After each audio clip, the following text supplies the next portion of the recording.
Hello, free speech and the challenge of social media students. Professor Conway here to talk to you about lesson 2 of our course. Everybody should have already read the slides for lesson 1 and understood the narrative of the course and how we're situating the course in the broader debates in society about free speech and social media, because of course there could be any number of angles, right, where we could explore something as huge as social media and as important as free speech. So it's important for you to understand the narrative of this course as we begin to proceed through the substantive content of the course now. So be sure to read the first lesson slides and understand where we're situating the problematic of the course and the debate that we're going to have together as we go through the course, with the intent ultimately of improving all of our collective media literacy, okay? So that we can better understand what's going on in our society with respect to social media and its influence it's having on something as critical as free speech and our democratic institutions and our social cohesion in society, okay? So it's important for us to realize that while there could be numerous angles to approach a subject like this, the angle we're using is the angle that's in my slides for lesson 1, all right? So read them carefully and make sure you understand them. So today we're going to lay down some of the key concepts that we'll be dealing with that we need to understand as we go through the course. So this lesson is very much laying the conceptual foundations for our course, which is essentially to say so that we're all using, pretty much the same language and we understand each other when we're speaking about the subject matter. Okay, so let's begin that process now. You can see that we have various objectives for our lesson: free speech and censorship. What is it? Types of censorship. What are they? The importance of free speech to liberal democracy. Why do we care? Okay. And key concepts for free speech debates, which is what's going on in this dynamic between free speech and social media. What's bothering us about this? Okay. And should we be seriously concerned? And that's what we're going to debate as we go through the course. Okay. So let's deal with the concepts of free speech and censorship first. I mean, if we're going to talk about a course in free speech and social media, we should know what these core concepts are. And we should certainly know what we mean by free speech and what are some of the characteristic threats, traditional threats to free speech in society. And social media now introducing new threats to free speech in society, as well as new advantages for free speech. And that's the paradox of this, right? Social media both enables free speech, but also brings some free speech into disrepute. It empowers people through free speech, but also oppresses, suppresses, intimidates people through free speech. So it's a very complex dynamic, but because we're living in it, we can't avoid it. We might as well try to understand it, right? We might as well give it a shot to see if we can understand what's going on around here. Okay? So free speech, what is it? For our purposes, free speech can be defined as the right of an individual or a community to express their opinions and ideas without fear of retaliation, censorship, or coercion, legal sanction, vigilantism, any number of other efforts to suppress free speech, regardless of the communication medium being used. In other words, whether it be us talking, or whether it be you raising a question in your classroom at the college, whether it be the newspaper, or whether it be social media. Any medium can be used to express free speech, okay? But as we will see as we go through the course, free speech itself is not a boundless right. It has limitations, and it has implications. And social media is beginning to change those implications, okay? And that's what we're going to be studying about, all right? So, and then by contrast, censorship can be defined as the suppression of speech, public communication, or other information on the basis that such material is considered objectionable, harmful, sensitive, or inconvenient by the state or any other societal actors holding the power to suppress speech. Okay, and that's a really important consideration, because the way that free speech is being suppressed today is being transformed by social media. Okay, before it was very clear if somebody was suppressing your speech. If a journalist published something that was very sensitive to a totalitarian state, that journalist could disappear. right? Or their family could be threatened, or any number of other things could happen. A very direct relationship that everybody could understand, even if they couldn't prevent it, right? But in social media, the forms of suppression, the forms of this dynamic is being completely transformed, and we're going to discuss that as we go through our course, okay? So that's an important set of considerations. So let's look at the types of censorship. Okay, and these are the traditional types of censorship before we get in through the course and we deal with some of the unique dynamics of social media, okay? There are at least 6 different justifications for censorship, and I say justifications, all right? Because, are they justified? And in many cases, of course, they're not. For censorship or free speech that we can see around the world today, all right? Some we would deem to be reasonable in our today's society. Some we would deem repressive. What are your views? Okay, moral censorship, child pornography, for example, right? Moral censorship. Social censorship, all right? Controls on hate speech that are discriminatory towards race, religion, and sexual orientation. State security censorship, counter-espionage, right, is one of those things, right?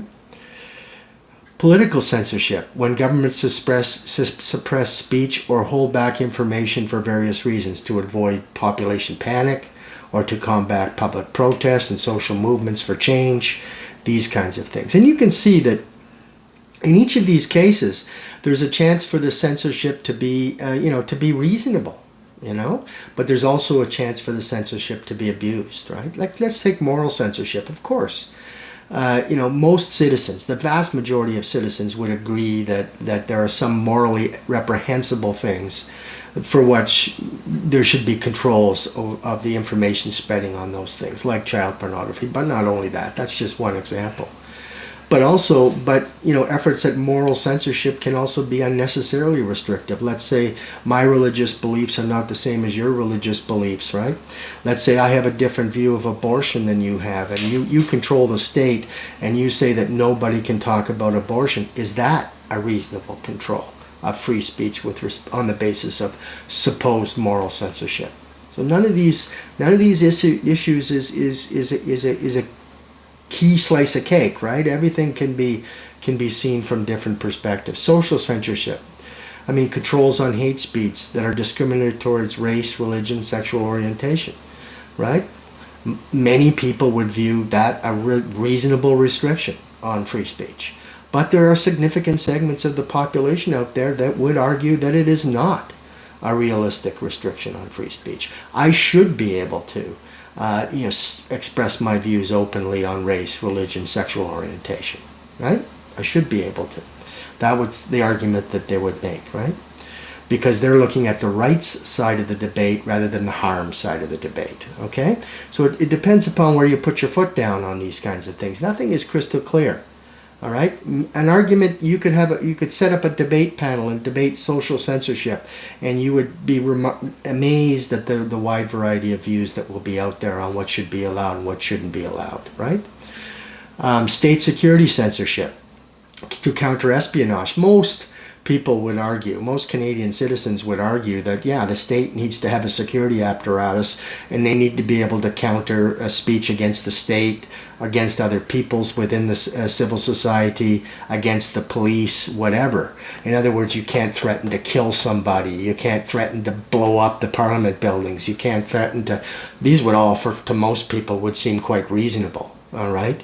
But in many cases, state security censorship can go too far. We've seen this in most liberal democracies, including Canada, in the early days of the security service when it was still with the RCMP. There can be abuses, right? So you're walking a fine line there too. It can't be a blanket prohibition of free speech based on whether, somebody's claim that there's a state security issue at issue. Right?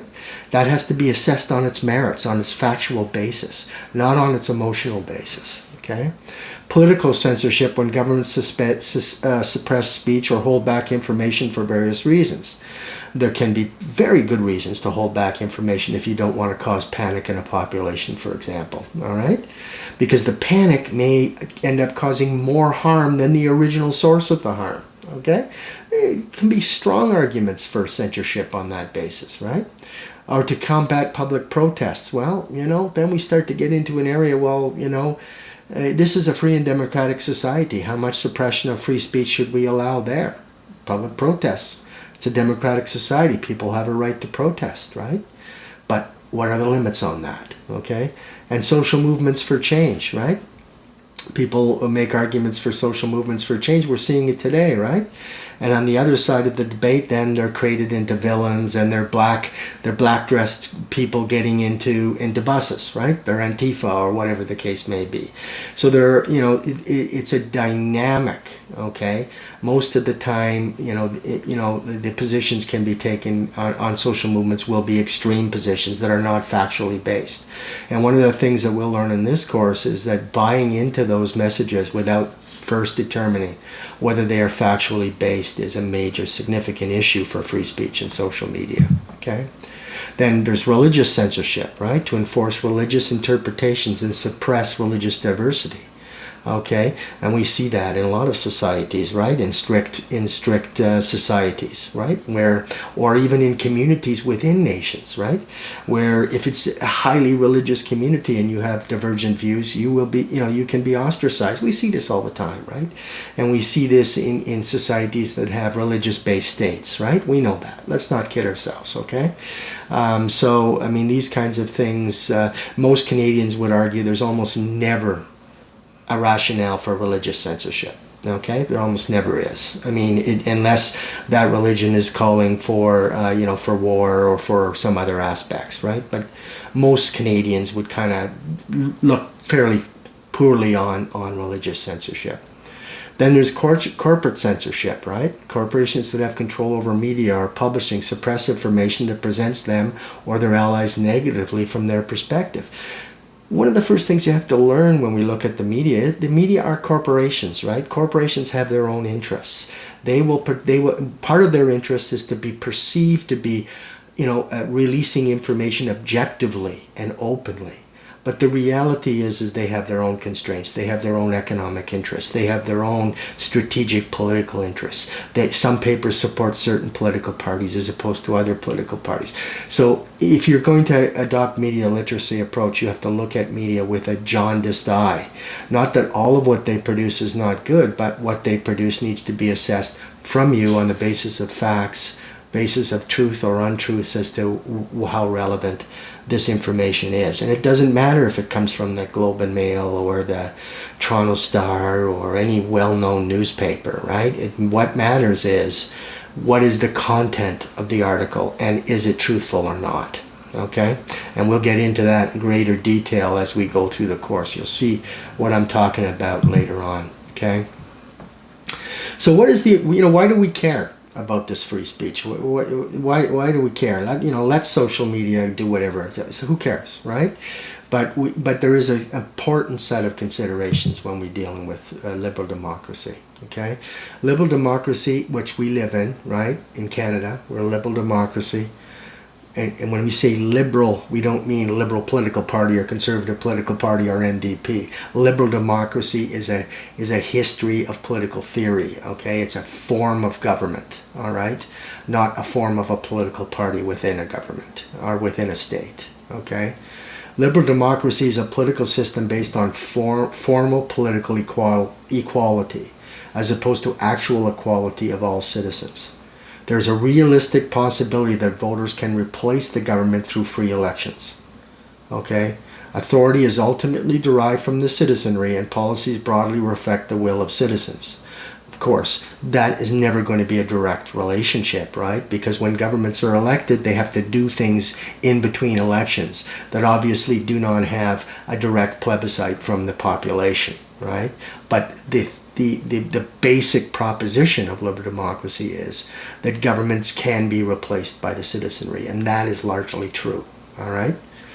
Okay, giving power to the people even after the government is formed implies the need for an educated, informed public, of which free speech is a vital ingredient. The whole concept of elections is that the people are adequately informed to make a sound judgment, okay, in an election. And that would not be conceivable in any state that did not allow a free circulation of information, okay? And that's what defines liberal democracy from totalitarianism, or same thing as authoritarianism. So when I say totalitarianism, I'm interchangeable with authoritarianism, okay? Which is a system of government that suppresses individual or collective dissent in the name of a supreme goal. And most totalitarian states would have heavy controls on free speech and public information, all right? Whether that be China or Iran or any number of other, and I'm not picking on any specific countries, but countries where, the control structures are not necessarily the electorate, okay? And totalitarianism has many different forms and recognizes no limits on its authority and seeks to subject individual rights to the goals of the state. In other words, free speech doesn't matter. What matters is what the state says, and we're going to do that, all right? And any opposition to that is probably in some degree of difficulty, all right? Unless it's in the strategic interest of the state not to do that at the moment, because international actors are looking, human rights courts, the UN, other governments, and so on, all right? And in liberal democracy, the other distinction that needs to be made between these two broad forms of governments, liberal democracy and totalitarianism, is that in liberal democracy, certain basic rights and freedoms are protected under the rule of law against encroachments by the state and other organizations or people. And we will learn a lot about that later on. Okay, internationally, freedom of speech is recognized as a human right under Article 19 of the Universal Declaration of Human Rights, recognized international human rights law, and the International Covenant on Civil and Political Rights. These are rights manifested in international treaties that are supposed to be ratified in national law. All right, and these are really important things, and of course we have them in our national law. Okay, and we're going to talk about that in a subsequent lesson. Okay. So let's talk about what are some of the concerns when we have free speech, and you've seen the importance of free speech to liberal democracy and to social cohesion, to buy-in on the political system, to working cooperatively with our neighbors, all of those things, building a common understanding of important things for our society. All these things depend on free speech. And so if we throw a wrench into those gears, what's going to happen? It's going to diminish the power of free speech to build better understanding, to build consensus, to build a common approach. When I say a common approach, it doesn't mean that one political party always wins the election. It means that we all have an understanding of a society, what we stand for, where we're going, what we're trying to achieve. All right? And the other debate is just simply, what do the people think is the best political party of the day to deliver on that, right? But if we start to get social media challenging our collective understanding, challenging free speech by bringing in falsehoods, untruths, deception, misinformation, and so on, then free speech as a bridge starts to get a little bit shaky, right? You can get the bicycle across, but when you pull your car over, you think your car's going to fall through. Okay? So free speech comes with challenges, right? It challenges us all to make assessments about facts, truths, and falsehoods in speech, since in most cases we do not have an independent arbiter, right? This is especially the case in the age of social media. Social media tools and technology enables information to be produced and shared at higher speeds and with lower costs than ever before in human history. That applies to both good information and bad information. All right. Unlike before with free speech, it was everybody understood the channels of free speech. Okay, you got it at school. Okay, you got it when the courts ruled on something. Okay, you got it when Parliament said something. You got it from the traditional media. You got it from debating with your communities. Everything was your neighbors and your local communities. So everything was at a pace that people could understand. And at that pace, people could filter the information. They could understand its factualness, its truthfulness, and so on. Suddenly, social media comes along and it's just a blast of information, just a constant barrage of information, of which there's no arbiter in terms of the quality of that information. Okay, so a lot of untruths, deceptions can creep into the social media free speech environment. Okay, these characteristics of social media, the speed, the range, the depth of penetration of information into society has just been magnified enormously Okay, but this applies to both factual and non-factual information, truthful information and information that can deceive by design or error. Okay, so what do we mean by facts and truth? Okay, facts are pieces of information that can be replicated and or verified. Okay, that's what defines a fact. Is something can be assessed, measured, determined to be true, and then just because I determine it to be true, it doesn't mean it's automatically true. I may have a bias, right? But the point of a fact is that another person could look at it and come to largely the same conclusion about the fact. Okay, and that reveals that it is factual because we can actually demonstrate that it exists. All right? Truth is based on facts, not invented or imagined. Okay? And this is the debate we're seeing today around conspiracy theories, right? Conspiracy theories basically abandon fact for a story or a narrative that favors emotion over factual evidence. Okay? That's what a conspiracy theory is. All right? And as we've seen around COVID-19, around the elections and so on, conspiracy theories can be extremely harmful for society, all right? It creates massive divisions between those who adopt a conspiracy theory and those who want to live in the factual world, okay?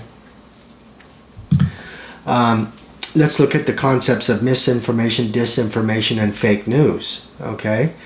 These concepts are really important for you to understand because as we get into it, we'll be talking about it quite a lot, okay? Misinformation is information that is false, but was not originally created with the intention of causing harm, albeit it can be subsequently circulated by others with harmful intentions, okay? All right? Disinformation is information that is deliberately designed to be false and created to harm a person, social group, organization, or country. All right, and there's an important difference there. If faulty information, misinformation can still be weaponized, right, and used as a way of deceiving people in a social media environment. Disinformation is specifically designed to do so. Okay. So, additionally, students will have heard the concept of fake news. Well, certainly with President Trump, we will have heard fake news as being any news that he happens to disagree with. But our concept of fake news is that it is specifically designed and can be demonstrated to be non-factual and untruthful. Okay? And it typically is, we call it fake news as opposed to misinformation and disinformation because it comes from the traditional media. Okay, so fake news can be defined as media or communications made to look like legitimate media propagating misinformation or disinformation. Okay, and it's too much of now that concept has become too much weaponized itself by, for example, President Trump and others. So when they don't like something, even if it is factual and truthful, they call it fake news. And so we will generally not use the concept of fake news in this course because it has become distorted for political ends. Okay, we will stick to the technical concepts of misinformation and disinformation. But of course we have always had fake news in our society, right? But the scale and speed of misinformation and disinformation has been radically transformed via social media. Okay. So what are some of the major drivers of fake news in social media or misinformation and disinformation? And once we get past this lesson, I don't think we'll see fake news very much anymore. We'll see misinformation and disinformation, but I want to call it what it is. I want to use this term now so you understand what's really under fake news. Real fake news, not something that somebody disagrees with and tries to bring into disrepute by simply calling it fake news with no evidence to support that. But what is driving the escalation of misinformation and disinformation and fake news? First off, clickbait stories, right? These are stories fabricated to gain more website visitors and increase advertising revenue or websites. You see them, right?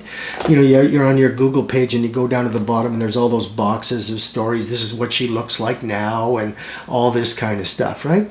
Those are all clickbait stories. Those are all clicks that are designed to, the outrageous title is designed to grab you and you click, so they travel you through to a website and they try to monetize your visit. Okay, so they use sensationalist headlines to grab attention and drive click-throughs to the publisher website.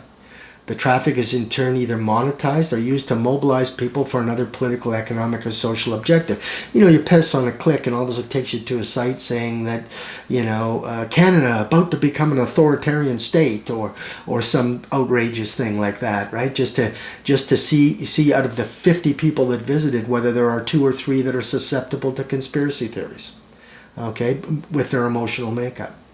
All right, so these are quite common. These things, they're used all over the internet.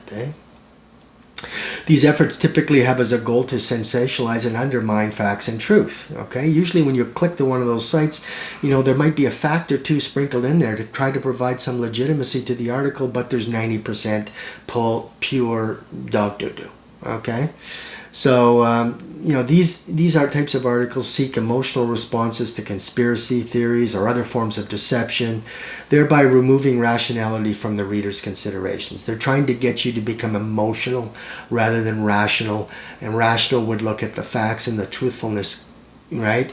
The irrational would allow you to be gratified by it feeding your biases, your emotions, your tendencies to believe the worst about others, or whatever the case may be.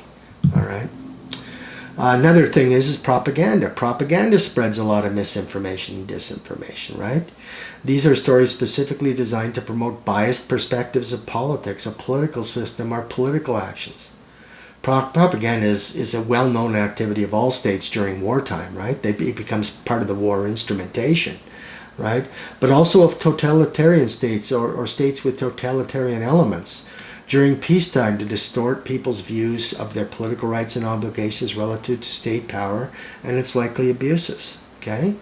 So in some societies, the message to the population would be Western society is bad and corrupt and immoral. In Western societies, the message might be that, totalitarian states are evil and they're up to trickery and they're stealing our technology and all this kind of stuff, okay? So some of those messages, no doubt, elements of those messages will be true, okay? But that's the trick, right? They use elements of truthfulness and then they expand it out into a conspiracy theory or some other propaganda story that cannot be substantiated in fact and truth, okay? Satire. Satire is another interesting way of spreading misinformation and disinformation. Social media has enabled a growth in communications designed to satire people, institutions, norms, and values. Satire can be defined as a technique used to criticize or ridicule an individual, a group, or society by using humor, irony, or exaggeration. Satire has a long history of being used to improve humanity by criticizing foils and foibles, right?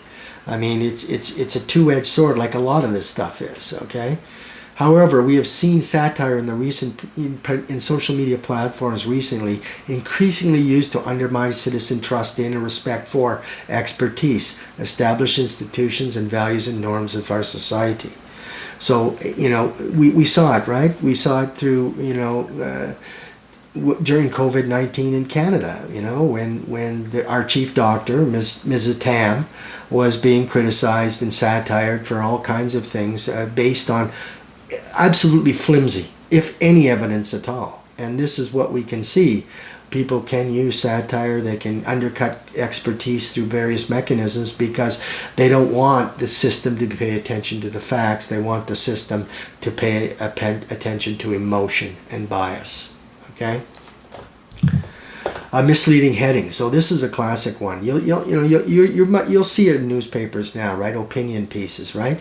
Well, they'll have this editorial board articles or opinion articles, and always be careful to check opinion article, right, in the article you're reading, and it will come out with this dramatic heading, the government, blah blah blah blah blah, and then you'll read the article, and the article will have almost no rational relationship, or certainly no factually demonstrated relationship to the title. Why do they do that, do you think? Well, because the evidence indicates that a lot of misinformation and disinformation is circulated around the internet by people like you and me, having only read the heading. Okay? And what are they trying to do there? They're trying to, again, right, feed your emotional side rather than your factual side. Okay? Stories that are not false in their totality can be distorted using misleading or sensationalist headlines. This type of news can spread quickly on social media sites where only headlines and small snippets of the full article are displayed on audience news feeds, like Twitter, for example. Okay? This is a tactic to spread misinformation or disinformation because, as we will see later in the course, many people will circulate information after only having read the heading. And yet the information, the misinformation or disinformation, has now been circulated more widely. So we can become not only the victims of these falsehoods, but unfortunately, if we're not careful, we can become contributors to the problem. Okay? Sloppy journalism. Okay, we have a whole lecture on this, right? This journalism aspect later in our course. Reporters certainly have never been immune from publishing stories without checking the facts. We see this all the time, right? Where have we not seen this? Look at the wars between CNN and Fox News in the United States. Whole media centers become weaponized as a response to having to compete with social media. All right? This is truer today than at any time in history because of the intense pressure for traditional media to remain relevant and compete with the increasing speed and multiplicity of information sources in cyberspace. Newspapers almost went bankrupt a few years ago. A lot of them. Because they couldn't compete with the fact that citizens now, they don't log on to the Globe and Mail. They log on to social media. They log on to intermediary sources like Google News and Apple News and other types of news feeds, right? And the media suddenly is now put into an environment. Traditional media is now suddenly put into an environment having to compete with thousands and thousands and thousands of different information sources, many of them untruthful. Okay, but they still have to compete with the dramaticness of the way this information. It's like a movie. Do you want to go see a boring movie or do you want to go see an exciting movie? Same thing, playing to the psychology and social dynamic and emotional dynamic of the citizenry. Okay. So competition for your attention in a crowded social media information environment can foster hasty and sloppy journalism, so as not to miss out on a story unfolding at the speed of social media, we call it. Okay? Unfolding at the speed of social media has been a huge challenge for traditional media. Opinion articles, for example, have become more prominent in traditional media to drive traffic daily without the cost and time needed for verified, fact-based investigative journalism. That's why you find opinion pieces in newspapers to be able to compete in this environment. They're developing clickbait articles. They're developing, extremist headlines that aren't supported by the facts of the article and so on, all in an effort to stay relevant in the social media context. And it's these dynamics why we have a course on free speech and social media and what impacts it's having and how do we understand that as citizens, okay? Then there's deepfake videos. I'm not going to go into this stuff too much this first lesson, but the misinformation and disinformation agenda is just becoming so much more sophisticated. Now, you can see a picture, with somebody standing in it and saying something, and they were never there. They were in a different country. They just didn't, Deepfakes are edited videos using innovations in software to place a person's physical or voice identity into an original video within which they had no actual participation. You see that commercial in Canada, that little hippo, right, in a person's house, and they're showing how that was created by green screen. Well, these deep fake videos are even far more sophisticated than that. So unfortunately, we're living in a society where we cannot surrender automatically to our emotions and our bias, but we have to be self-critical about the information we're viewing and make sure that what we're seeing and how we're understanding it is rationally determined. Okay? So this sets out some of the key concepts that we want to have in our course as we go forward. This is lesson 2. I'll be back to you next week for lesson 3. All right? So keep going on your courses. Don't forget to look at lesson 1 slides. Read them through. Read how to be successful in the course. Okay? And let's just keep pounding through on the course. All right, gang? Have a good second week of the term. I'm looking forward to you guys actively participating in the course, and I'm really hoping that you all do well in your programs. Okay? Take care. Bye-bye now.